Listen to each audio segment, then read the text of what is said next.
ఈ నెల 27, 28న నాగార్జున సాగర్లో దండోరా రాష్ట్ర మహాసభలు నిర్వహిస్తున్నట్టు మాదిగ హక్కుల దండోరా జాతీయ అధ్యక్షులు దండు సురేష్ చెప్పారు.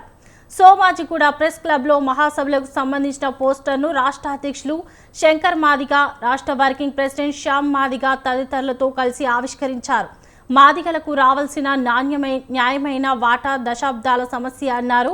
వర్గీకరణ అంశాన్ని పరిష్కరించడానికి 30 ఏళ్ల క్రితం దండోరా ఆవిర్భవించిందని వారు చెప్పారు.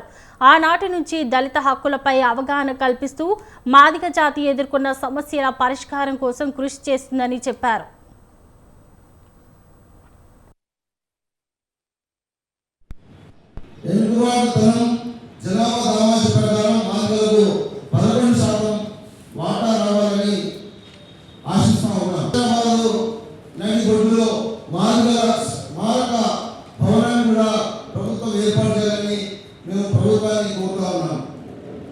అట్లాగే ఎస్సీ ఉద్యమంలో వర్గీకరణ ఉద్యమంలో అమరులై ప్రాణత్యాగం చేసిన వారి కుటుంబాలకు ఆర్థిక సాయంతో పాటు ఆ ప్రభుత్వంలో ఆ ఇంట్లో వారికి ప్రభుత్వ ఉద్యోగం కల్పించాల్సిందిగా డిమాండ్ చేస్తా ఉన్నాం.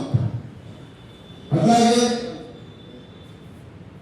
గతంలో మాదిగలకు కేటాయించిన లీడ్ క్యాప్ భూముల మీద కూడా ప్రభుత్వం చొరవ చూపి మరి లీడ్ క్యాప్ భూములు ఓన్లీ లీడ్ క్యాప్ అంటే మాదిగల చర్మకార వృత్తిలో ఉంటారు కాబట్టి ఆ లీడ్ క్యాప్ భూములకు మరి బడ్జెట్ కేటాయించి వారిని ఆదుకోవాల్సిందిగా ప్రభుత్వాన్ని విజ్ఞప్తి చేస్తున్నాం.